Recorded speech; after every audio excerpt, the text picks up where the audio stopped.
Chapter 3. To Create a Customer. Peter Drucker. There is a lot of competition among the world's top management gurus. But strangely, they all agree on the answer to the question, who is the most important modern management thinker? The answer is obviously Peter Drucker. Everyone agrees that he is the man who invented modern management.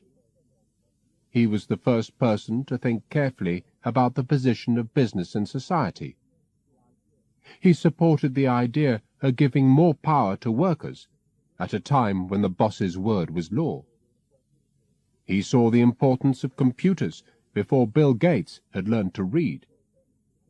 He also said that government businesses should return to the private part of the economy over 20 years before the idea changed the face of Europe.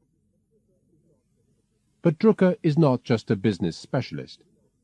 He has written 2 books of fiction, and he has also taught university courses on Japanese art. Even his books about business are full of ideas and information from history and literature. How many Englishmen were gentlemen in the 19th century? He asks in one of his books. Not many is his answer. He often gives examples from the works of Jane Austen and Charles Dickens to explain his ideas about company life. The truth is that Drucker is not a normal management writer. He has no real experience of business because he has spent most of his life in universities. And although he has worked in the USA for over half a century, he is not really an American. Perhaps that's why he's always been a little bit different. Drucker was born in 1909 and grew up in Vienna, Austria. When he was a teenager in the 1920s, Vienna was a city that lived in the past. Just a few years before, it had been the capital of an area that stretched from the Alps to the edge of Russia. More than 50 million people lived there. Vienna's wonderful palaces had welcomed the world's richest and most powerful leaders. Its cafes had been full of great artists and writers. Its concert halls and theatres produced some of the greatest music and plays in all of Europe. But the First World War changed all that. At the end of the war, Austria found that it had lost its power, most of its land, and nearly all of its people. By the early 1920s, Austria was a small country of just 6.5 million people, with no real place on the world stage. Certainly, Austria had changed, but its people hadn't forgotten its traditions, especially its tradition of great work in art and science. Peter Drucker's family was typical. His grandmother was a musician who had played for Gustav Mahler. His father had been a friend of Sigmund Freud. Drucker grew up in a home where people spoke 3 languages. They discussed science, books, and mathematics in the way that many modern families talk about TV and sport today. It was soon clear that the young Peter Drucker was very clever. He got excellent results at school, and at the age of 17 he decided to leave Austria and find a new life. He moved to Hamburg in the north of Germany. His father wanted him to become a full-time student at Hamburg University, but the idea was too boring for Drucker. "Students live in a dream that is 2 parts beer and 1 part sex," he said. He wanted to find out about real life. So he worked in an office job during the day and studied law in the university library in the evenings. His father was worried. He thought that his son was wasting his life, but Drucker soon proved him wrong. At the age of 20, he was already publishing his writing in important magazines. His first report was about the world economy. It was very well written and very cleverly argued. Sadly, it was also very wrong. "The world economy looks good," he wrote.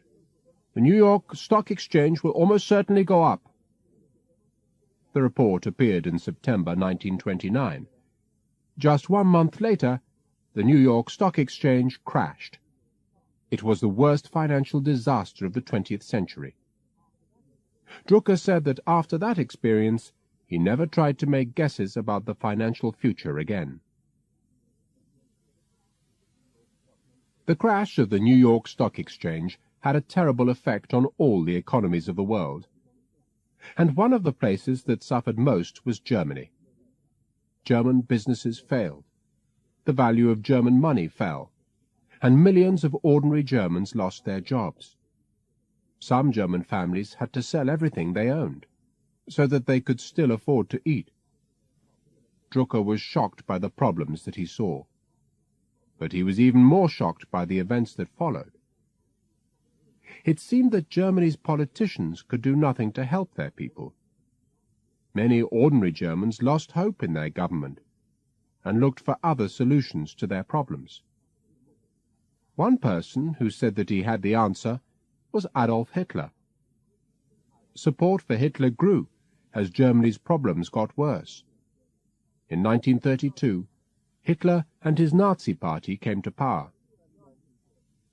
In the early 1930s, Drucker had moved to Frankfurt and had taken a job as a journalist for a newspaper. He was in an excellent position to see the changes in German life, and he was frightened by what he saw. But what should he do? Should he stay and fight the Nazis, or should he leave the country and find a new life somewhere else? It was soon clear that he had no choice. Drucker was working on a book about a writer and thinker called Julius Stahl. He knew that Stahl's ideas were very different from the ideas of people in the Nazi Party. When the book was published, he was very worried. In fact, he was right to be worried. The Nazis hated the book so much that they burnt it. Drucker realized that he had to leave the country. In 1933, Drucker moved to London. There he worked for banks or other financial organizations during the day and continued to write in the evenings. But the news from Germany got worse and worse, and he became more and more worried about the political situation in Europe. But he also had some happy times in London. One day he was on his way to catch a train at a London station when he saw a beautiful young woman on the moving stairs next to him. She was going up, and he was going down. But it wasn't just that she was beautiful. He also recognized her. It was a woman he had known in Hamburg, called Doris. When he got to the bottom of the moving stairs, he decided to follow her. So he ran up after her. But when he got halfway up, he saw that she was now coming down. She had also recognized him, and had decided to follow him. When they at last caught each other, they talked excitedly about the old times in Germany, and arranged to see each other again. A few years later, Drucker and Doris were married. It was a partnership that lasted for the rest of the century. While he was in London, Drucker thought very hard about the events in Germany. Why had the Nazis come to power? He asked himself. He decided that it was the result of changes in the societies and the economies of European countries. The modern world had brought big changes to the way that people lived. In Europe and America, people had left the farms and the countryside and moved to the cities to find work in factories and offices. The old ideas of society didn't mean anything to these people anymore. The problem was that there were no good new ideas to replace them. He felt that ordinary people had lost hope in the future. In Germany, the solution to this problem was Adolf Hitler and the Nazis. But Drucker was sure that this problem could be solved in other ways. He put his ideas into a book called The End of Economic Man. It was published in 1939, just before the start of the Second World War. It was an immediate success among certain kinds of people. The British politician Winston Churchill, who had not yet become a war leader, read the book, and said that it was excellent. He said that all top soldiers in the British Army should receive a copy to help them to understand the international situation. Drucker later learned that they received his book in a package that also contained the famous children's story Alice in Wonderland. So, what did that say about the world's opinion of his ideas? At the end of the 1930s, Peter and Doris Drucker crossed the Atlantic and set up home in the USA. Drucker soon found a job as a teacher at Bennington College in Vermont. But he didn't stop thinking about the ideas in his first book. He decided that many of the problems of the modern world were problems that had been created by business. Business had lots of power in modern society, but it did not always use this power responsibly. He thought that companies needed to think more carefully about their purpose and about their duty to look after their workers. But if business had caused the problems, then business could also solve them. In his next book, The Future of Economic Man, he said that the future of society was all about the future of organizations. Drucker wanted to find out more about big business organizations. But as the world was at war, he knew he had to wait. Every big company in the USA was working as hard as possible to produce equipment for the army. Drucker realized that managers had no time to talk to a university teacher like him. Then, one day in 1943, he was sitting in his office at Bennington College when he received a phone call. "Hello, Mr. Drucker," said the voice. "I'm calling from General Motors. Would like to talk to you about something. Can you come for a meeting?" 2 days later, Drucker visited General Motors' offices. There he met one of the top managers, Donaldson Brown. "We've read your books," Brown told him, "and people at GM are interested in your ideas. We're mostly technical and financial people here, but we're asking the same questions as you. What is the place of big business in society? How should a big organization be run? That sort of thing." Drucker couldn't believe his ears. "Well, obviously I'm very happy to hear that," he said, "but how can I help you?" "We have to start planning for the years after the war's finished," Brown explained. "So we'd like you to come to GM and look at our work. We'd like you to think about our organization and our methods, and then write a report for top management." "That sounds very interesting," said Drucker. "But I already have a job at Bennington College." "That's okay," said Brown. "We don't want to employ you. We want someone from outside. You can keep your job at Bennington, but, of course, we'll pay you some extra money." For Drucker, it was a great opportunity. General Motors was the most powerful company in the world. Drucker also wanted to meet GM's boss, Alfred Sloan. Sloan and his ideas were already famous in the business world. Drucker had heard that Sloan kept tight central control of the company's direction and its finances. But he also knew that Sloan allowed GM's managers to be independent, and he liked to listen to their opinions.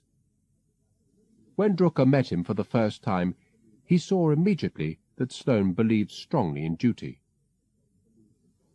"Mr. Drucker," said Sloan, "you have probably heard that I didn't want you to study General Motors. I saw no reason for your work. But my managers disagreed with me, and so we took a decision to invite you here. This means that it is my duty to make sure that you do the best possible job. Come and see me at any time. Ask me any question you like.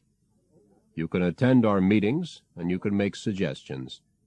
I only ask that you do not tell people our secrets." Drucker admired Sloan, but when he looked around the rest of GM, he was often surprised. On several occasions, he found a big difference between Sloan's ideas and the real world of GM's factories and offices. One of Drucker's first appointments at GM was with a man called Marvin Coyle. Coyle was head of Chevrolet.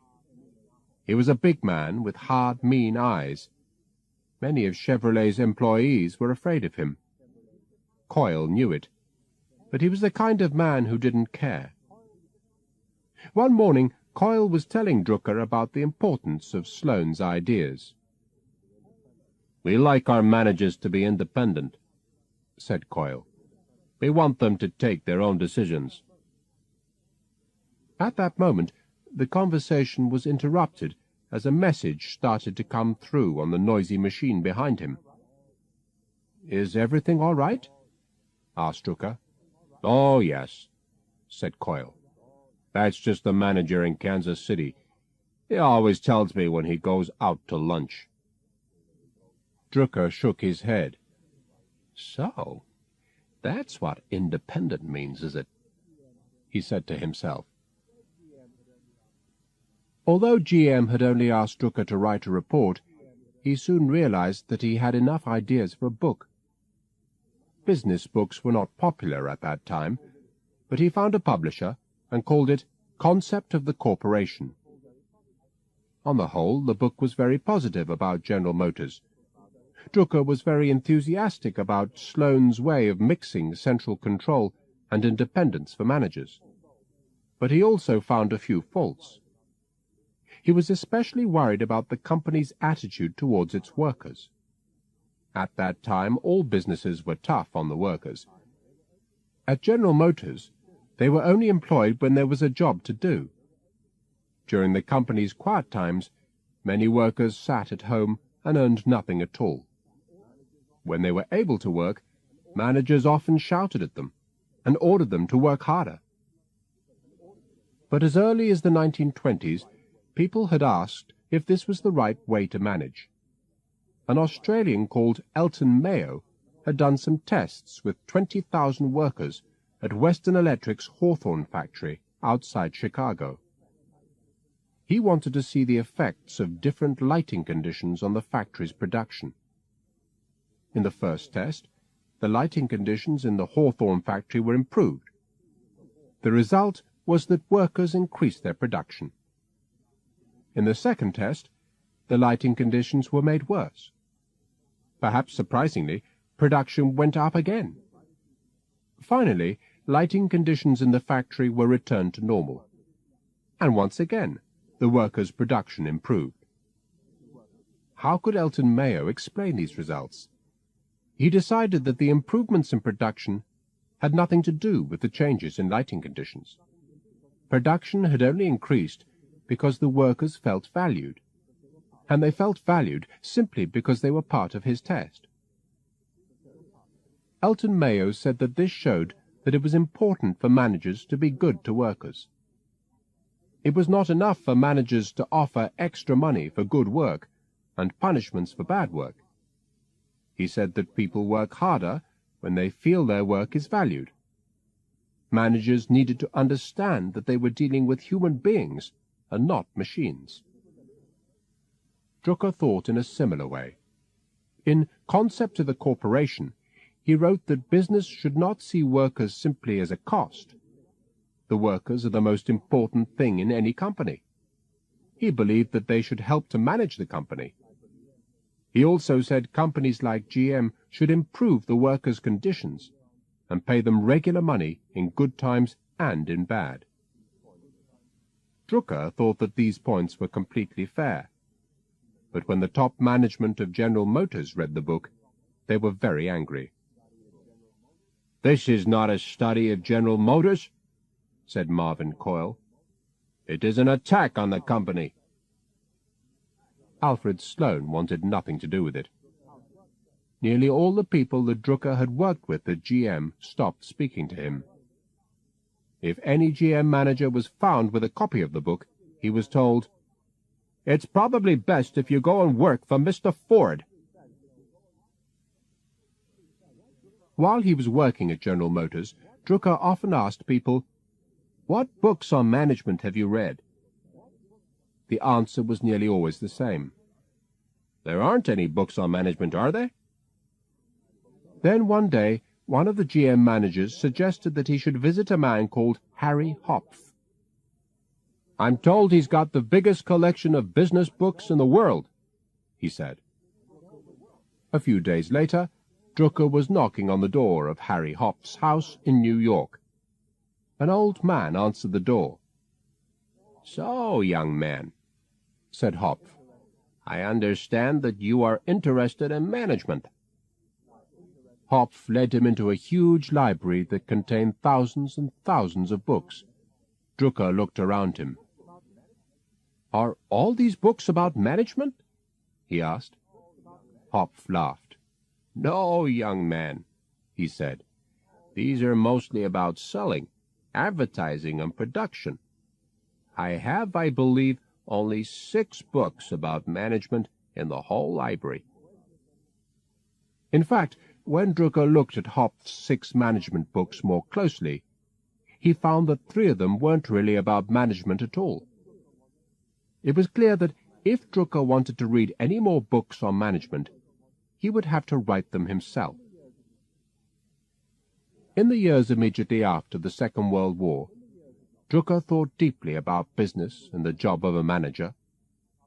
In 1954, he published a book called The Practice of Management. According to some people, it was the book that invented management. In the book, he asked some important questions. Probably the most important one was, what is a business? At that time, most people's answer was, an organization that tries to make a profit. But Drucker disagreed. For him, business wasn't just about money. He said that a business should always be a part of society. He said that business should always act responsibly. For him, the purpose of business is to create a customer. A business should always make something that people want to buy. It might be a completely new product, or it might be something that people have always wanted. But businesses should never try to trick people, and business people should never be greedy. The purpose of business was to serve society. If business people got rich as a result, that was their fair reward. And what about managers? What exactly was their job in Drucker's idea of business? To explain, Drucker told a simple story. One day, he said, there were 3 workers who were all cutting some large pieces of stone. A stranger went up to them and asked, "What are you men doing?"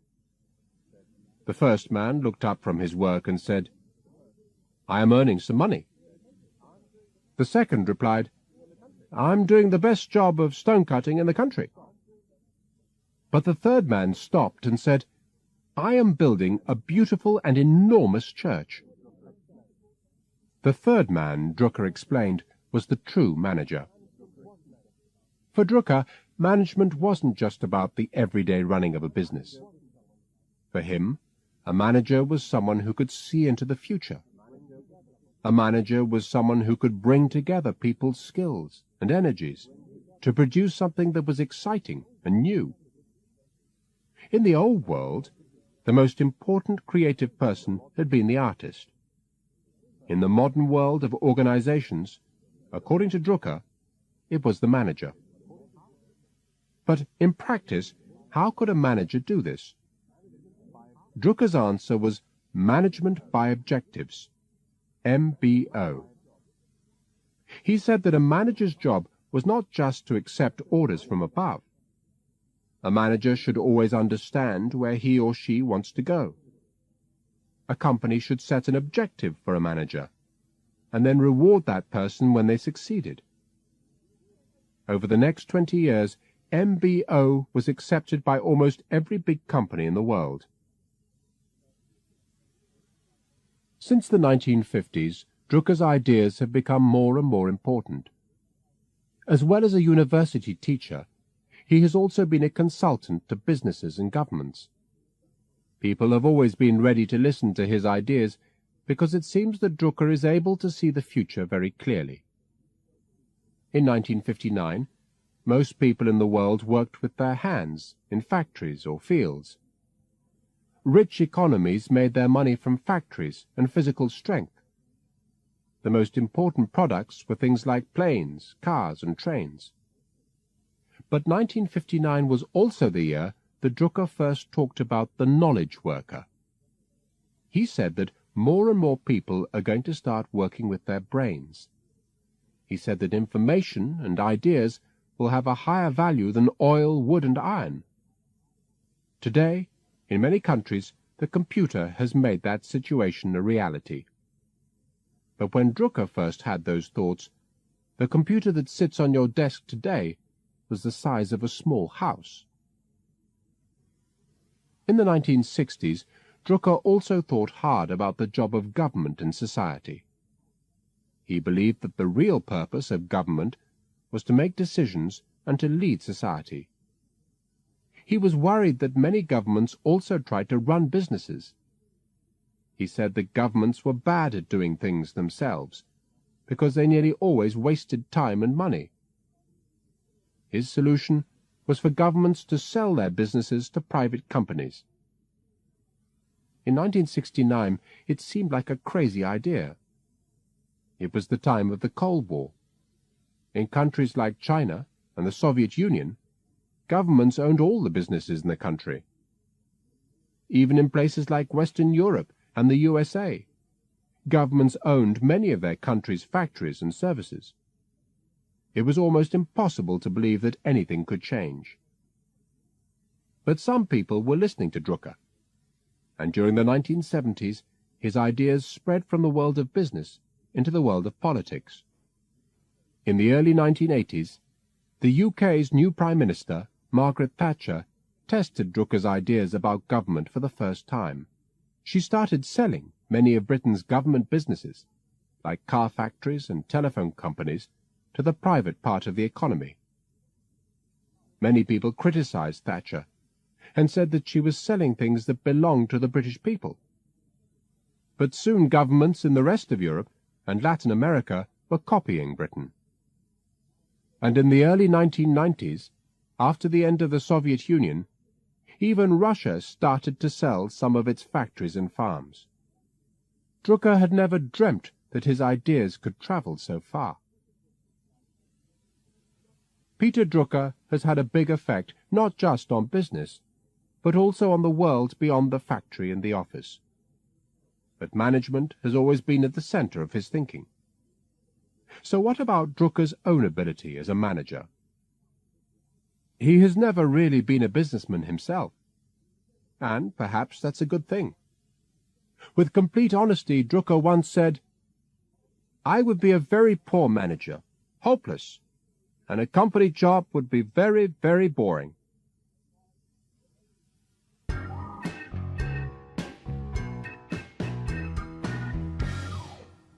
Chapter 4. The Management Superstar. Tom Peters. The man on the stage stops talking for a moment and takes off his jacket. He is so hot that everyone can see that his shirt is wet. "Some people will tell you that they have all the answers," he says, "but not me. I know nothing. In this world, we all know nothing. Zero. And do you know why? It's because the business world is changing too quickly." Some of the people who are watching look at each other and shake their heads. "Look at General Motors. They knew it all. That's why they didn't prepare for the oil price increase in the 1970s. That's why they didn't notice the Japanese car industry.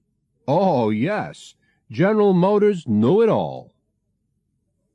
A few people now start to laugh, so the man on the stage stops and points at them. "Why are you laughing? General Motors was the biggest company in the world. It was probably 100 times bigger than your company. And its managers were probably 100 times better, too. But their problem was that they thought they knew it all.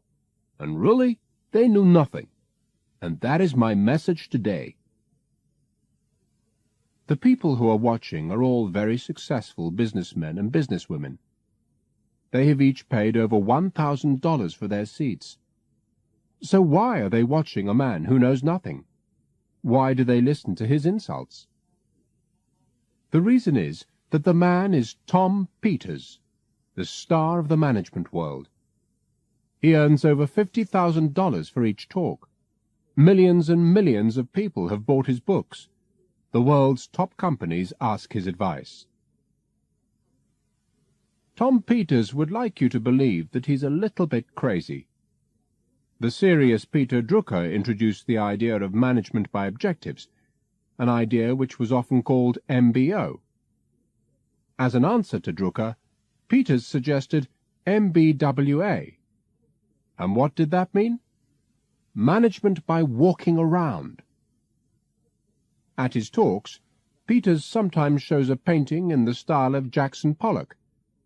It looks like the artist has thrown a can of paint at the picture. The plan of your organization should look like this, Peters tells his listeners. They shake their heads. What does he mean? But when they think about it more carefully, his ideas become clearer. He's trying to tell them that business isn't tidy and well-ordered. Business is messy. Business is always changing. To succeed, the modern business person needs to think in new ways. Some business people might think that Peters and his ideas are a joke. But behind his strange behavior, Peters has always been a very serious person. He was a young man in the 1960s. It was a time when many young Americans grew their hair long and sang songs about peace and love. But not Peters. He was a serious student and worked hard to pass his examinations in engineering at Cornell University. It was also the time of the Vietnam War. Many U.S. students marched on the streets to show that they wanted their government to stop the fighting. But Peters didn't. He had an arrangement with the U.S. Army. They paid for his education, and he agreed to work for them when he left university. As a result, his first job was as an engineer who built roads and bridges for U.S. soldiers in Vietnam. After his time in Vietnam, Peters studied at Stanford, one of the USA's top business schools, and then got a job with the famous company of management consultants McKinsey & Co. McKinsey earns over $2 billion a year by selling advice to some of the biggest and most important companies in the world. A McKinsey report can cost several $1 million. It can do this because it employs the top people from the world's best business schools. After leaving McKinsey, many of its consultants have become famous people in politics or business. Lou Gerstner, the head of IBM, worked for several years as a McKinsey consultant. Robert Haas worked there before he became boss of Levi Strauss & Co. William Hague, the leader of the UK's Conservative Party, also spent some time with the company. When Tom Peters joined the San Francisco office of McKinsey in 1974, he was 32 years old, and he had little real experience of the business world. He soon found that McKinsey was a tough place to work. Consultants must be ready to travel anywhere in the world at any time. They often have to work over 100 hours a week, and if they fail, they are soon looking for another job. At McKinsey, it is not possible to stay at the same level for your whole working life.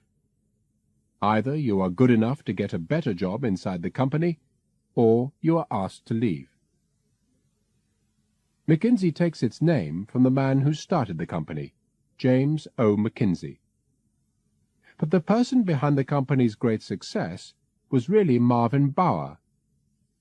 Bower became the boss of the company in the 1930s.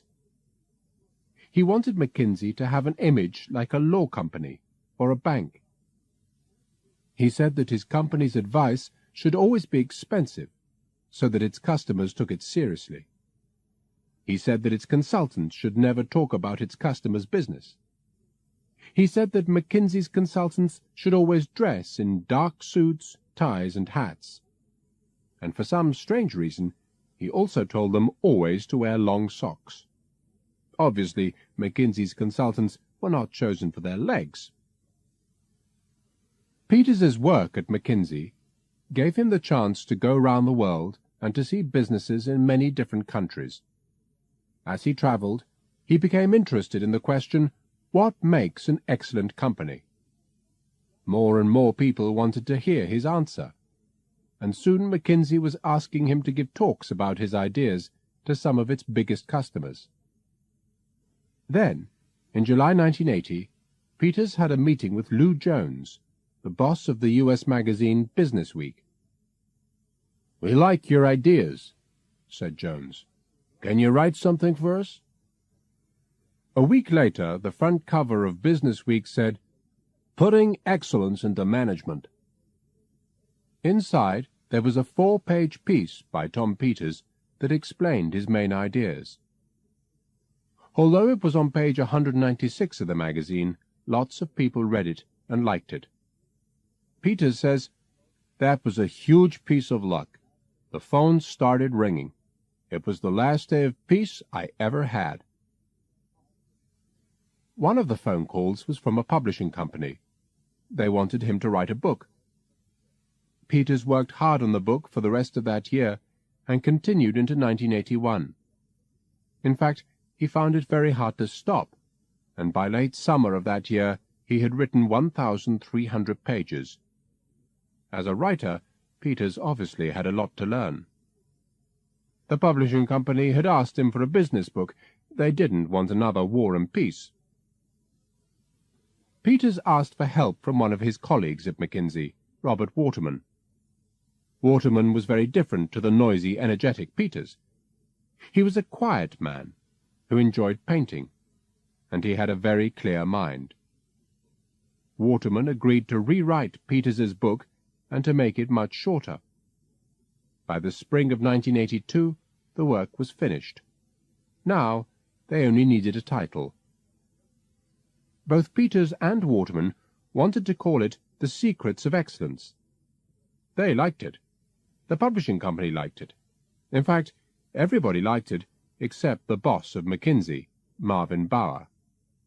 He called the two men to his office. "As you know," he said, "McKinsey never tells anyone its customers' secrets. Gentlemen, I suggest that you find a new title." Peters said afterwards, "It was like an order from God." Peters and Waterman thought hard about a new title. Peters suggested that they should call the book Management by Walking Around. But in the end, he and Waterman decided on the title In Search of Excellence. When the book was published in October 1982, nobody expected it to be a great success. The publishing company only produced 15,000 copies. Some magazines wrote about it, but they were not very enthusiastic. Most people simply ignored it. But In Search of Excellence was the right book at the right time. In the early 1980s, many Americans had lost confidence in their country's economy. The big increase in oil prices in the 1970s had had a bad effect on U.S. business, and by 1982, over 10% of U.S. workers were unemployed. Many people blamed U.S. business for this situation. They said that Japanese companies were making products that were cheaper and better quality than U.S. ones. They said that U.S. business people had lost their way, and that things were going downhill fast. But Tom Peters and Robert Waterman disagreed. Their message was that Americans didn't need to worry too much about the Japanese competition. They said that there were many examples of excellent companies in the USA, and in their book they described 43 of them. Nobody was very surprised by the companies they chose. They were nearly all big businesses, like IBM, Procter & Gamble, Johnson & Johnson, and Exxon. But Peters and Waterman explained that these companies were successful because they did simple things well. These were companies that were close to their customers, and that made things that the market really wanted. Above all, these were companies that didn't think of their workers as machines. They were companies that put people first. It was exactly the message that Americans wanted. After a slow start, the book started to sell in huge quantities, and passed 1 million in its first 11 months. By the end of 1985, around 5 million people had bought it.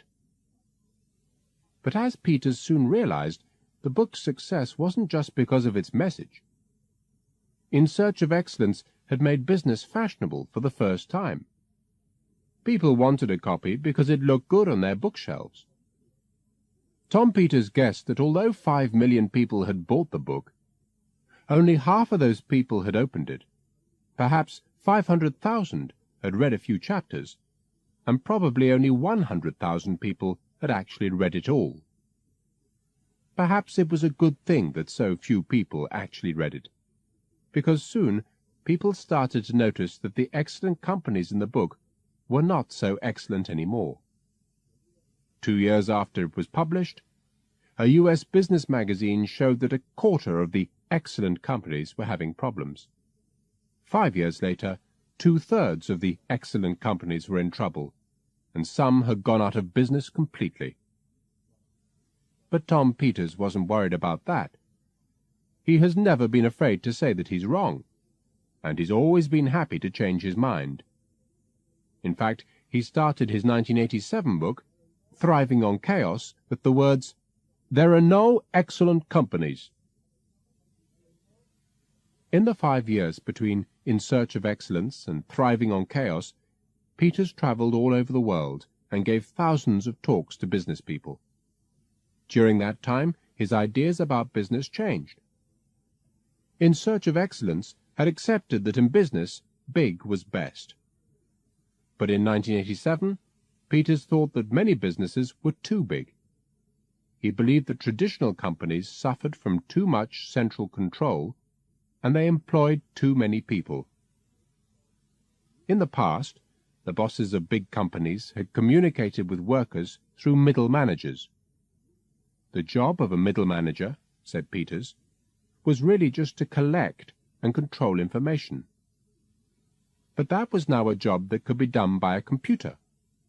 Computers could allow ordinary workers to make more of their own decisions. If you were a middle manager in a large company, Peters was saying to you, "It's time to find something else to do with your life." Once again, Peters found that his book was published at exactly the right time. The day it arrived in bookshops was the 19th of October, 1987. In the financial world, that day will always be remembered as Black Monday. On that day, billions and billions of dollars were lost as stock exchanges around the world fell by huge amounts. The message from the stock exchanges was clear. The world is a dangerous place. Peters's message in Thriving on Chaos was clear too. This book will help you to deal with the problem. Events in the years after 1987 showed that many of Peters's ideas in Thriving on Chaos were quite right. The speed of change in the business world increased greatly. Big business hit big problems. Computers became more and more important. And thousands of middle managers lost their jobs as businesses tried to become smaller. In the 1990s, Tom Peters's ideas changed again. He said that managers needed to prepare for the changes of the modern world in new ways. Business was changing faster than ever before, and he believed that traditional companies needed to learn lessons from the worlds of fashion, films, TV, and computers. He said that companies should be ready to change every day of the year. He told them they needed to be more like the U.S. TV company CNN. In the newsroom at CNN, careful planning was impossible. Every day anything could happen. A war could start. A president could die. there could be a huge natural disaster. Just like CNN, said Tom Peters, every company needs to invent itself again every day. He told businesses that they should be more like the companies of Silicon Valley, the area just south of San Francisco in California. Silicon Valley is the home of the world's computer industry. It's a place where people can make $1 billion before they're 30. But it's also a place where many people fail. But in Silicon Valley, nobody's worried about that. They accept that you only learn to be a success by making plenty of mistakes. He also admired Silicon Valley's attitude to work. There, nobody expects a job for life. Companies come and go all the time, and people are happy to move from job to job. They say that if you decide to change your job on the way to work in the morning, you just drive your car into a different company's car park. So, in the future, will that be the situation for everybody, in every industry? Tom Peters would confidently answer, yes. Tom Peters is a hard man to describe.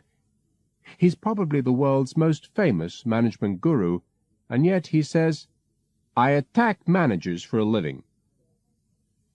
He is a serious writer and thinker, but he has appeared on one of his book covers without his trousers on. He gives talks to some of the richest and most powerful bosses in the world, and tells them, "Workers in the United States and England have been used like dog food for the past 150 years. So how do you really get to the heart of his ideas? As always, Tom Peters says it best himself. Crazy times call for crazy people. For Taylor, management was certainly not about crazy people, or company Olympics, or upside-down thinking. But although management gurus have produced all sorts of very different ideas, in the end, how useful are they for real businessmen and businesswomen? Many people have criticized the management gurus. Many have said that their ideas are a waste of time. But before anyone forgets their ideas completely, perhaps they should remember the story of some Hungarian soldiers who were lost in the Alps. The Hungarian soldiers had got lost on a freezing night and had almost no food. Their situation was very serious, and they didn't know what to do. Then one of the soldiers reached into his pocket and took out a map. The soldiers studied the map for a long time and discussed the best route. After a long and difficult walk, they were able to come down from the mountains, and they found a village with some food and a roof for the night. The interesting thing about the story is that the soldiers' map was a map of a completely different area of the Alps. It had given them no useful information at all. But that map had been enough to make them think, and to make them talk about their problem. And that's what saved their lives. Chapter 5. The Best of the Rest. Rosabeth Moss Kanter and Charles Handy. Since the success of Tom Peters, many new management thinkers have tried to become gurus. There are gurus who compare business with sport. There are gurus who say that business should learn the lessons of religion. And, of course, there are gurus who simply state the obvious. The truth is that the business world is now so competitive that companies are ready to pay huge amounts of money for almost any new ideas. As a result, it's sometimes hard to tell the difference between a real management guru and someone who just wants to get rich quickly. But as well as Taylor, Sloan, Drucker, and Peters, there are two other management thinkers who are certainly great modern gurus: Rosabeth Moss Kanter and Charles Handy. Rosabeth Moss Kanter is one of the very few women management gurus. She has spent her working life studying the problems of large companies and the ways they have to change to compete in the modern world. She believes that large companies today are in a kind of Olympic Games for business. She says that, just like the Olympics, business is now an international competition. And, just like the Olympics, modern business tests the skill and strength of people who work on their own and people who work in teams. But, of course, the big difference between business and the real Olympics is the kind of games that are played. According to Cantor, companies now find that they are playing games like the one in the children's story Alice in Wonderland. In the Alice in Wonderland game, the equipment is always different from one moment to the next. In modern business, she says, it's exactly the same situation. In Alice in Wonderland, the rules of the game are always changing. In modern business, it's the same thing again. Nobody knows what will happen next. And in Alice in Wonderland, the game is often interrupted by a mad queen who shouts, "Off with his head!" for no good reason. So what's the comparison here? Well, most business people would probably agree that their plans are too often destroyed by strange people for no good reason at all. So how can companies succeed in this kind of game? Cantor says that they need to have the size and strength of the old big businesses, but they also need to be as quick and inventive as a modern small business. Cantor says that if big businesses want to continue to be successful, then they must learn to dance. Charles Handy is an Irishman who shares Rosabeth Moss Cantor's interest in the idea of change. Handy had a successful working life with the oil company Shell, before he became a management writer and a teacher at business schools. But Handy has also always been interested in religion. His father was a religious leader in Ireland, and at one time he too thought of joining the church. Perhaps as a result, his thinking always has a strong sense of right and wrong. Handy believes that we are living in a time of huge change. In one of his books, he compares our situation to the situation of the people who lived in South America around 500 years ago. He tells a story about a South American person who once looked out to sea and saw a large sailing ship. This person had never seen a sailing ship like this before, so he decided that it couldn't exist. "There's nothing to worry about," he told himself. "It's just a strange effect of the weather." The ship existed, of course, and it was full of Spanish soldiers. When they landed on the coast of South America, they changed the lives of the people there forever. Handy thinks that when we look into the distance, we too can see the shape of our future lives. But just like the South American in his story, we choose to put those thoughts out of our mind. He thinks that this is a big mistake. He says we should be worried about the things that we can see in the distance. We should be worried because the things in the distance are frightening. We should be worried because these things will change our lives in big ways. And we should be worried because we aren't ready for those changes. In the past, he says that we lived in an age of reason. There was order in the world, and everything was organized. People understood the changes that happened, even if they didn't always accept them. But today we live in an age of unreason. In the age of unreason, nobody really understands what's happening in the modern world, and nobody can really explain it. So how can we deal with these changes? Handy tells us to forget about our old ideas. To understand the modern world, he says we need upside-down thinking. We have to imagine the impossible and expect the unexpected. And how can we do this? We can do this by using the 3 I's: information, ideas, and intelligence. Just like Peter Drucker and Tom Peters, Handy believes that knowledge workers and computers are changing the business world. He says that in future, company life and office life will start to disappear. More and more people will become independent and will work for themselves. They'll work from home and use the telephone and the computer to communicate with other people. This should be good news for companies, because they won't need to have so many expensive office buildings in the middle of cities, and they won't need to pay so many people regular money. But how does this affect ordinary workers? Charles Handy hopes that their lives will improve. He believes that in the future people will have more time for their family and friends, because they won't have to travel to work every day, and will often work from home. But in other ways, their lives will become more difficult.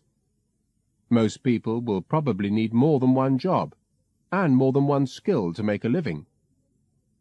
Perhaps policemen will have to be guards and private detectives. But when the world is turned upside down, who knows what will happen? The thinking of management gurus has come a long way since the time of Frederick Taylor